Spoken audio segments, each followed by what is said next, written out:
Breaking the silence, the uncomfortable truth that could save lives. Welcome to a groundbreaking episode of the BlackCEO Podcast. Today we're delving into a topic that's as crucial as it is uncomfortable, as urgent as it is often ignored.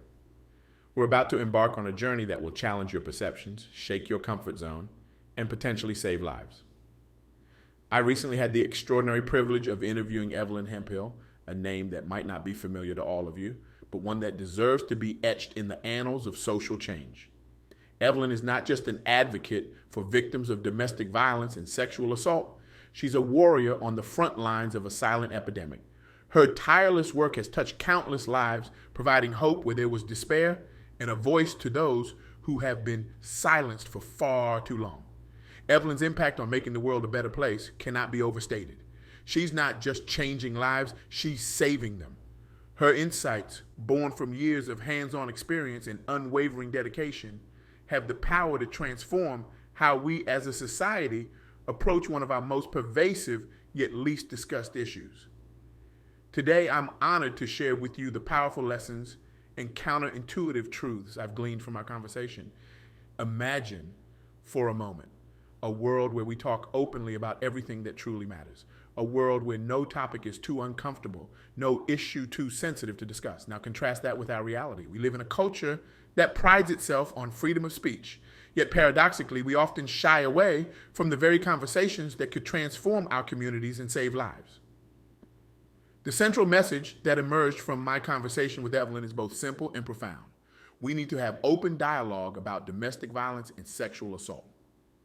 These situations occur every day in every corner of our society. Yet, in our culture, we want to talk about everything but what's actually destroying our communities. This reluctance to engage with uncomfortable truths is not just a social quirk. It's a silent epidemic that's tearing at the fabric of our society. We're more comfortable discussing the latest celebrity gossip or debating political ideologies than addressing the violence that occurs behind closed doors in our own neighborhoods. But here's the counterintuitive truth that Evelyn's work reveals. Our silence doesn't protect us. It protects the perpetrators. Our discomfort in discussing these issues doesn't make them go away. It allows them to fester and grow in the shadows. Think about it. We live in an age of unprecedented connectivity. We can instantly share our thoughts with millions of people around the globe. We have access to more information than any generation before us. Yet, when it comes to the issues that truly matter, the ones that affect the safety and well-being of our loved ones, we often choose silence. This silence has a cost, and it's a cost we can no longer afford to pay. According to the National Coalition Against Domestic Violence, on average, nearly 20 people per minute are physically abused by an intimate partner in the United States. That's more than 10 million women and men in a single year. And these are just the reported cases. The real numbers are likely much higher. But statistics, while important, can sometimes numb us to the reality of the situation. So let me put it in more personal terms. Think about your circle of friends, your co-workers, your neighbors. Statistically speaking, several of them have likely experienced domestic violence or sexual assault. They may be suffering in silence right now, believing they have nowhere to turn, no one to talk to. This is where the power of open dialogue comes in. By breaking the silence, by making it clear that these topics are not taboo, we create a space for victims to come forward. We signal to those who are suffering that they are not alone, that help is available, that their experiences matter. But the benefits of open dialogue go beyond just supporting victims. It also serves as a powerful deterrent to potential perpetrators. When we shine a light on these issues, when we make it clear that our community will not tolerate such behavior, we create an environment where abuse is less likely to occur. Now, I can almost hear some of you thinking, but these are private matters. Shouldn't we respect people's privacy? And that's a valid concern. But here's another counterintuitive truth. Privacy and secrecy are not the same thing. Privacy is about respecting boundaries. Secrecy is about hiding truths. What we're advocating for is not an invasion of privacy, but a dismantling of the culture of secrecy that allows abuse to continue. Evelyn's work teaches us that open dialogue doesn't mean forcing people to share their personal experiences if they're not ready. It means creating an environment where they feel safe to do so if they choose. It means educating ourselves and others about the signs of abuse, about healthy relationships, about consent. It means being willing to have uncomfortable conversations with our friends, our children, our parents. But why is this so hard? Why do we resist these conversations? The answer lies in our psychology. Humans are naturally averse to discomfort, and we like to believe that the world is fundamentally good, that bad things only happen to other people. Acknowledging the prevalence of domestic violence and sexual assault challenges this worldview. It forces us to confront the darker aspects of human nature, and that's uncomfortable. Moreover, these issues often intersect with other sensitive topics like gender roles, power dynamics, and cultural norms. This complexity can make people hesitant to engage, fearing they might say the wrong thing or offend someone. But here's the thing. Discomfort is not inherently bad. In fact, it's often a sign of growth. When we push through our discomfort, when we have those difficult conversations, we grow as individuals and as a society. We become more empathetic, more aware, more capable of creating positive change. This brings us to another crucial insight from Evelyn's work, the importance of education. Open dialogue is not just about talking, it's about learning. It's about understanding the complex dynamics of abusive relationships, recognizing the signs of trauma, learning how to support survivors effectively. Education also plays a crucial role in prevention. By teaching young people about healthy relationships, consent, and respect, we can help break the cycle of violence before it begins. This education needs to start early and continue throughout our lives. It's not a one-time lesson, but an ongoing process of learning and growth. But education alone is not enough. We also need action. This is where community involvement becomes crucial.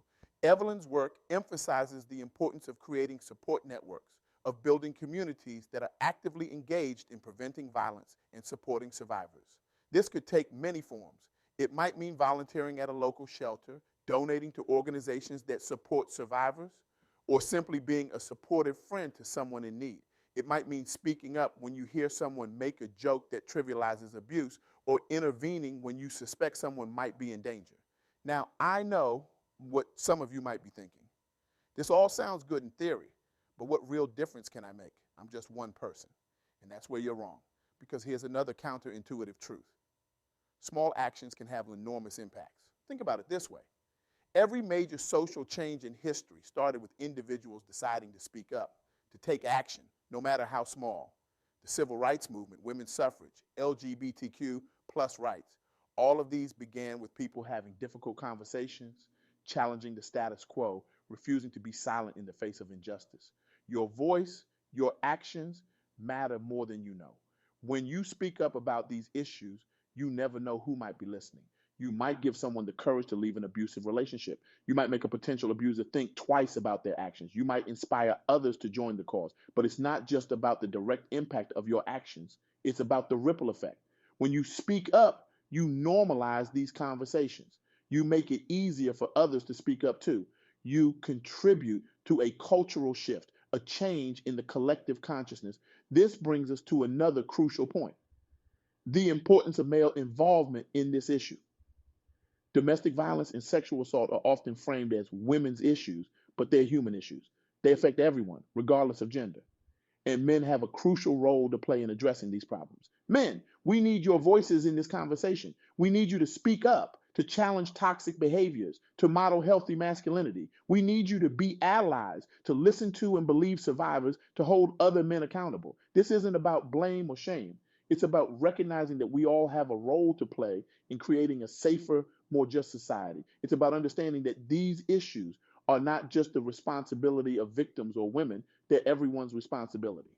Now, I want to address a common misconception. Some people worry that talking more about these issues might somehow normalize them or make them seem more common than they are. But the reality is quite the opposite. Silence normalizes violence. Open dialogue exposes it for what it is, a pervasive problem that we can and must address. Moreover, talking about these issues doesn't create more victims. It creates more survivors. It gives people the language to understand and articulate their experiences. It helps them recognize abusive behaviors that they might have previously normalized. It shows them that they're not alone, that help is available, that healing is possible. But let's be clear, this work is not easy. It's challenging. It's emotional. It's often thankless. There will be setbacks. There will be times when it feels like we're not making progress. But that's when we need to persist the most. Because here's the final counterintuitive truth I want to share with you today. Hope is not a passive emotion. It's an active choice. It's a form of resistance against despair. When we choose hope, when we continue to speak up and take action, even in the face of seemingly insurmountable challenges, we create the possibility for change. Evelyn Hemphill's work embodies this active hope. Despite the darkness she encounters in her work, she continues to believe in the power of open dialogue, of education, of community action. She continues to believe that we can create a world where domestic violence and sexual assault are not tolerated, where survivors are supported, where everyone feels safe in their homes and relationships. And here's the thing, this vision is not a utopian fantasy, it's a real possibility. But it requires all of us to play our part. It requires us to have the courage to speak up, to listen, to learn, to add, not act. So, as we conclude this talk, I want to leave you with a challenge. Have one conversation this week about domestic violence or sexual assault. It doesn't have to be a big formal discussion. It could be as simple as asking a friend what they think about these issues or sharing something you've learned today. It might feel uncomfortable at first. You might stumble over your words. That's okay. Remember, discomfort is often a sign of growth. The important thing is to start the conversation, because every conversation is a step towards breaking the silence. Every conversation is a chance to support a survivor, to educate someone, to challenge harmful beliefs. Every conversation is an act of hope, a declaration that we believe change is possible. And if enough of us have these conversations, if enough of us refuse to be silent, we can create a tipping point. We can shift our culture from one of silence and shame to one of openness and support. We can create communities where domestic violence and sexual assault are not tolerated, where survivors are believed and supported, where everyone feels safe. This is the power of open dialogue. This is the change that Evelyn Hemphill is working towards. And this is the change that each of us has the power to contribute to. So let's talk about it. Let's break the silence. Let's create a world where no one has to suffer in silence, where everyone knows they have a voice, where our communities are safe for all. Remember, the conversations we're most afraid to have are often the ones we most need to have. The issues we're most reluctant to discuss are often the ones that most urgently need our attention. By having the courage to engage with these difficult topics, we can create real, lasting change. As we've learned from Evelyn's insights, open dialogue about domestic violence and sexual assault is not just important, it's essential. It's a matter of life and death for many in our communities. It's about creating a society where everyone can live free from fear, where healthy relationships are the norm, where respect and consent are universally understood and practiced. But this change doesn't happen overnight. It happens conversation by conversation, action by action, day by day. It happens when each of us decides to be part of the solution, to break the silence, to challenge the status quo. So I urge you, don't let this be just another talk you listen to and then forget. Take what you've learned today and put it into action. Have those conversations. Educate yourself further. Support organizations working on these issues. Be there for the survivors in your life. Challenge harmful behaviors when you see them.